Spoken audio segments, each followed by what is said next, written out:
हाय राम, आज भी इतने काम बाकी हैं। माँ के लिए दवा लानी है, खेत से घास काटनी है और फिर विनोद चाचा को बैल लौटा देना है। वह लकड़ी रखता है, माथे का पसीना पोंछता है। तभी उसकी माँ की आवाज आती है। जयंत बेटा, बाजार जाते समय पुराने बरगद के पेड़ के पास से मत जाना, वहां आजकल अजीब आवाजें आती हैं। अरे माँ, बरगद का पेड़ भी डराने लगा अब तो। चिंता मत करो, मैं सीधा रास्ता लूंगा। जयंत साइकिल पर गांव से निकलता है। अचानक टायर पंचर हो जाता है। आसपास कोई नहीं है और सामने वही पुराना बरगद का पेड़ है। बस यही जगह मिली पंचर होने की। वह पेड़ की छांव में बैठकर टायर देखने लगता है। तभी ऊपर से एक तेज आवाज आती है। सावधान जयंत। जयंत चौंक कर ऊपर देखता है। वहां एक हरा नीला चमकीला तोता बैठा है जो इंसानों की तरह बोल रहा है। अरे तू बोल कैसे रहा है? हर तोता बस बोलता नहीं, कुछ राज भी रखता है और मैं रहस्यमयी हूँ।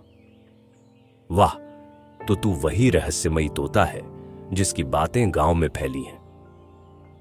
हाँ, पर वो सब अधूरी बातें हैं। असली राज तो अब शुरू होगा। जयंत की जिज्ञासा बढ़ जाती है। कौन सा राज? वो जो तेरे गांव के नीचे छिपा है, एक पुरानी हवेली जो अब जमीन के भीतर है।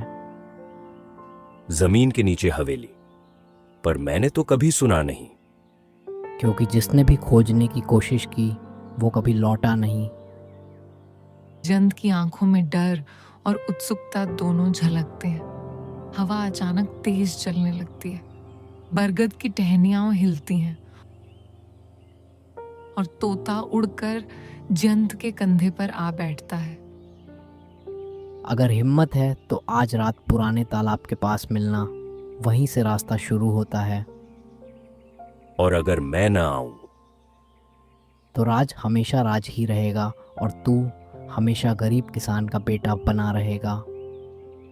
तोता उड़ जाता है। जयंत के चेहरे पर गहरी सोच है।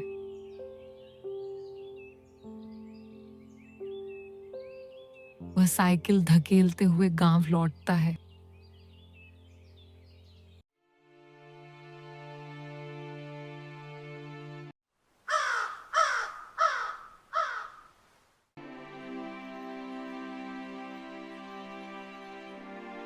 क्या हुआ बेटा, चुप क्यों है? थक गया क्या? माँ, अगर मैं कोई बड़ा काम करूं जिससे हमारा नाम हो जाए तो तू डरेगी तो नहीं? बेटा, बड़ा काम वही होता है जिसमें डर हो, लेकिन ध्यान रखना, लालच मत करना। कल सुबह से पहले मुझे तालाब जाना होगा।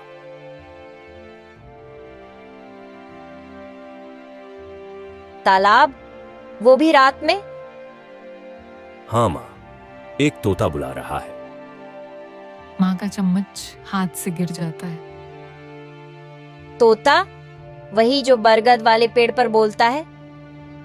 जयंत, वो साधारण पक्षी नहीं है। जानता हूं माँ, पर शायद वही हमारी किस्मत बदल सकता है।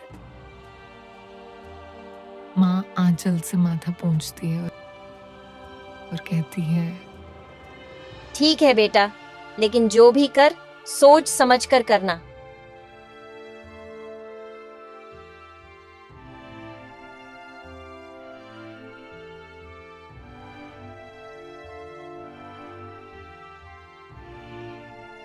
दूर अंधेरे में बरगद का पेड़ झूम रहा है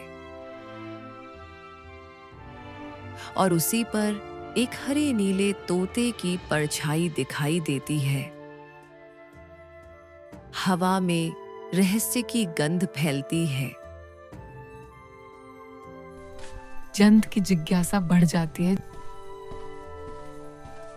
जयंत चुपचाप वहां पहुंचता है।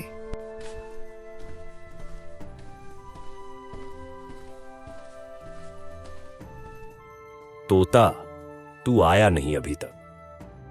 चारों तरफ सन्नाटा है। तभी अचानक तालाब के ऊपर से एक हरी चमकती लकीर गुजरती है और वही रहस्यमयी तोता आकर एक पत्थर पर बैठता है।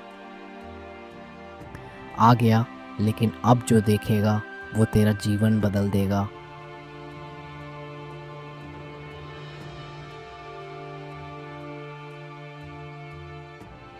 मुझे डर नहीं लगता। बोल, अब क्या करना है? तालाब के बीच में वो छोटा सा गोल पत्थर दिख रहा है। जंत लालटेन उठाकर देखता है। पानी में एक गोल पत्थर उभरा हुआ है। उस पत्थर के नीचे एक घंटी है। उसे बजा, लेकिन याद रखना, जो भी आवाज सुनाई दे पीछे मत देखना।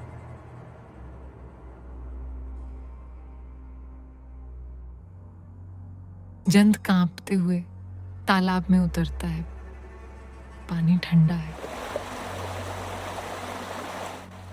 धीरे धीरे वह पत्थर तक पहुंचता है।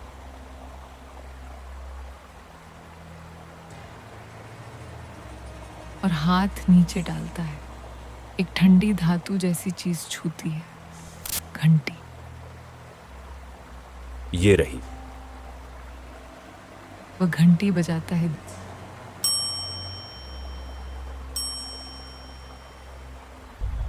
आवाज पूरे तालाब में गूंज जाती है। अचानक चारों ओर हल्की धुंध छा जाती है। पानी की सतह पर बुलबुले उठने लगते हैं।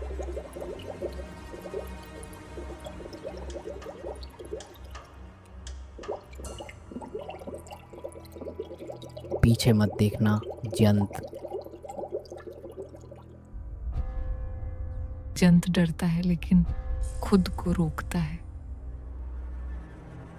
तभी उसके सामने तालाब के बीचों बीच पानी फटता है।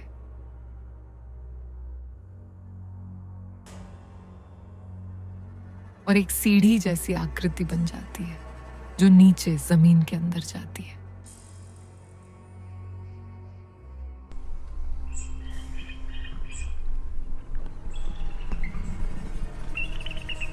ये रास्ता है। हाँ, यही हवेली का द्वार है। चल मेरे पीछे आ।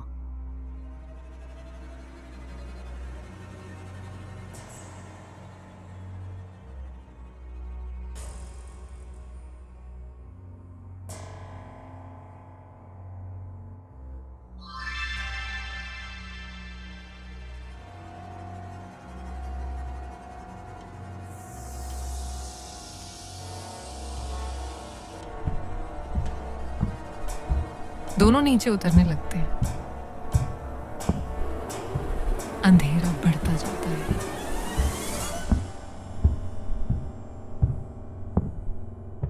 सीढ़ियां खत्म होती हैं।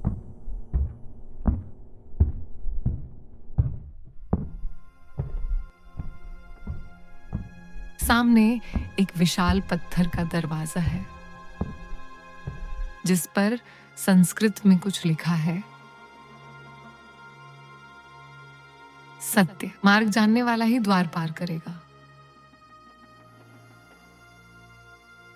सत्य मार्ग जानने वाला, इसका मतलब झूठ बोलने वाला यहाँ से लौट नहीं सकेगा। जंत का चेहरा गंभीर हो जाता है। वह दरवाजे पर हाथ रखता है। अचानक दरवाजा खुद खुल जाता है।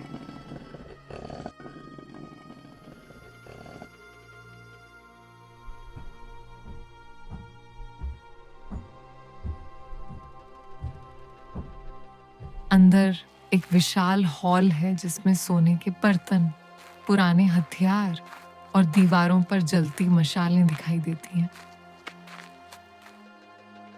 इतना सारा खजाना।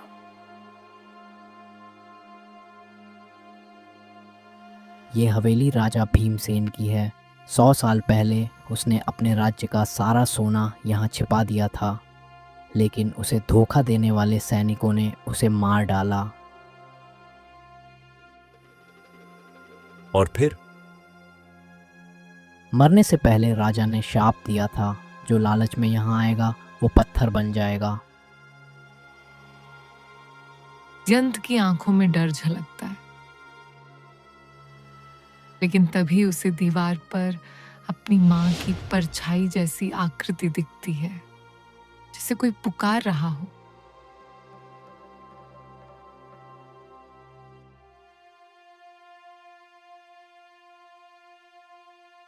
मां, मां, तू यहां कैसे? नहीं, वो तेरी माँ नहीं है, वो हवेली की माया है। जयंत पीछे हटता है। दीवार पर दिखती परछाई मुस्कुराने लगती है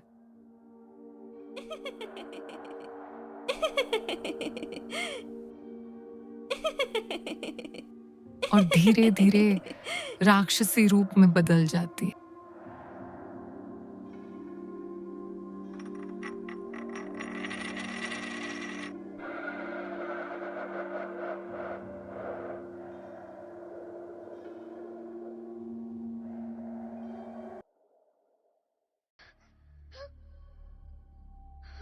वो परछाई हवा में घूमती है और जोर की आवाज करती है।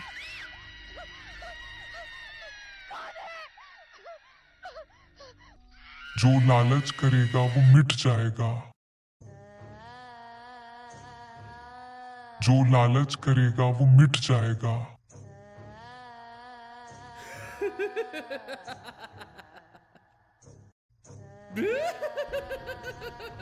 सारी हवेली कांप उठती है, मशालें बुझने लगती हैं।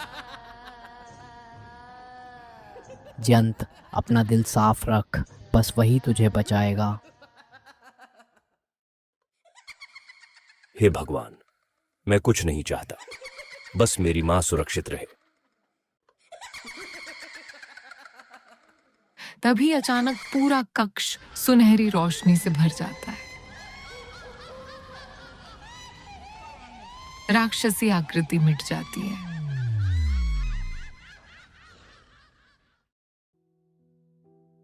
और सामने एक पुराना लकड़ी का संदूक चमक उठता है। देख, ये तेरे लिए है। राजा ने कहा था, जो लोभ छोड़ दे वही उत्तराधिकारी बने।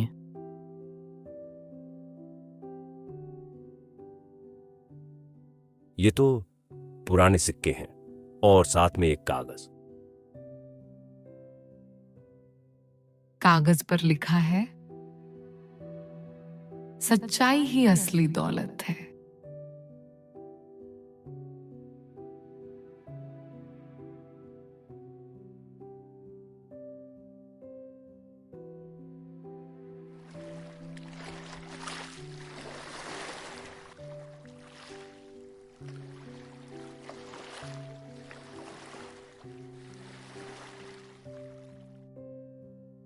अब तू जान गया ना रहस्य क्या था।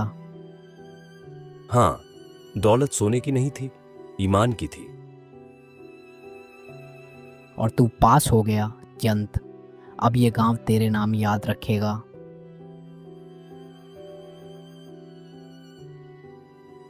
जयंत घर की ओर बढ़ता है।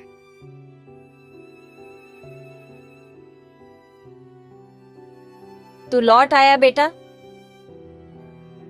हाँ मां, रहस्य सुलझ गया। अब डर नहीं, बस उम्मीद है। तोता ऊपर उड़ जाता है, सूरज की रोशनी में गायब हो जाता है।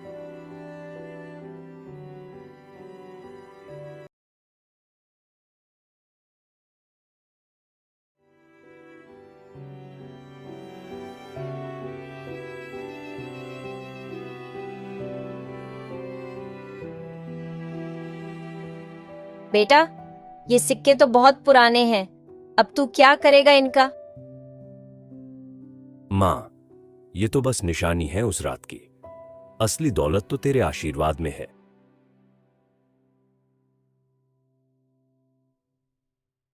ये रोशनी, फिर वही तोता?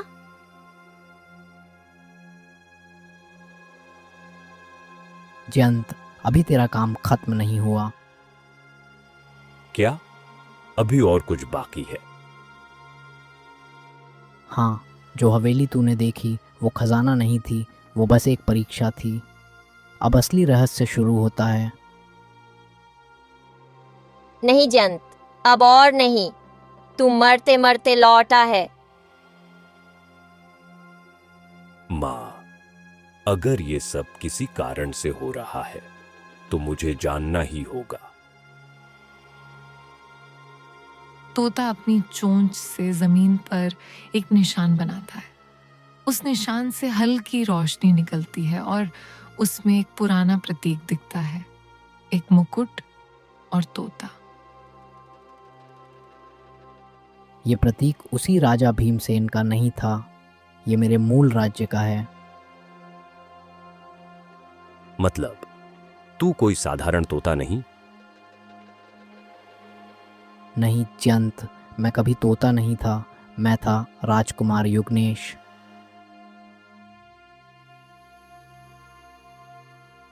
सैकड़ों साल पहले मैं उस राज्य का राजकुमार था जहां राजा भीमसेन शासक थे, लेकिन उनके मंत्री ने धोखा देकर मुझे एक श्राप दिला दिया कि मैं एक पक्षी के रूप में जन्म जन्मांतर तक घूमता रहूँगा, जब तक कोई सच्चा और निस्वार्थ इंसान मुझे मुक्त न करे। तो तू मुझसे क्यों मिला? क्योंकि तू पहला इंसान था जिसने हवेली में लालच नहीं किया। तूने ईमान चुना, तूने मेरा श्राप तोड़ने की शुरुआत की है। हे भगवान, तो अब क्या होगा? अब अंतिम परीक्षा बाकी है।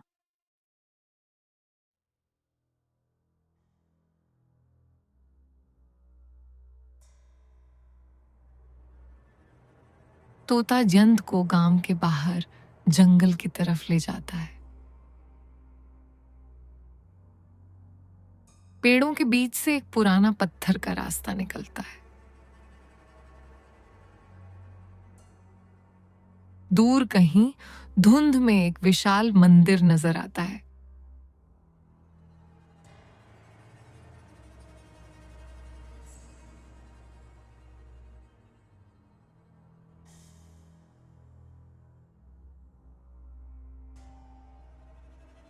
यही वो जगह है जहां मुझे मुक्ति मिल सकती है, लेकिन याद रख, अगर तेरे दिल में ज़रा सा भी डर या शक हुआ तो तू भी पत्थर बन जाएगा।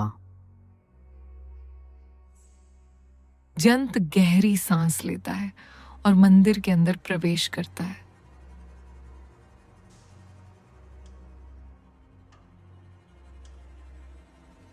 अंदर चारों ओर अंधेरा है। अचानक एक मशाल जल उठती है और दीवार पर वही प्रतीक चमकता है, तोता और मुकुट। अब क्या करना होगा? मंदिर के बीच में एक सिंहासन है, उस पर मेरा मुकुट रखा है, लेकिन उसे सिर्फ सच्चे इंसान का हाथ ही उठा सकता है। जयंत कांपता है लेकिन कदम नहीं रोकता।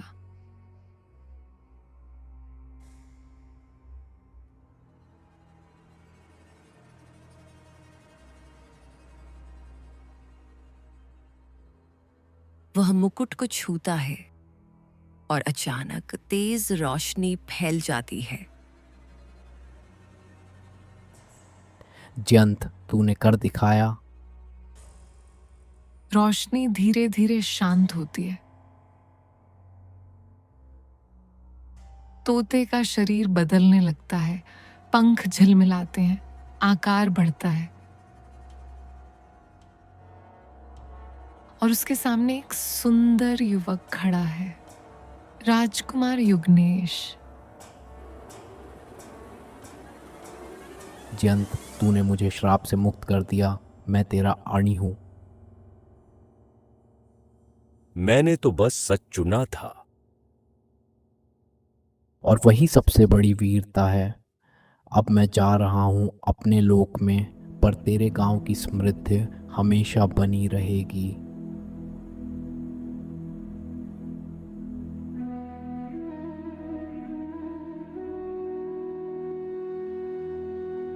जयंत, जब भी किसी को राह में सच की जरूरत होगी, मेरा आशीर्वाद उसके साथ रहेगा। युगनेश धीरे धीरे गायब हो जाता है।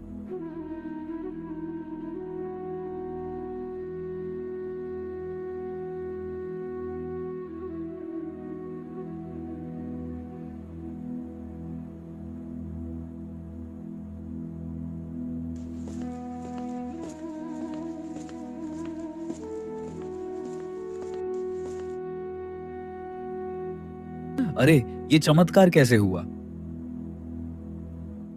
ये मेरे बेटे जयंत की सच्चाई का फल है। जयंत मुस्कुराता है। धन्यवाद युगनेश भाई।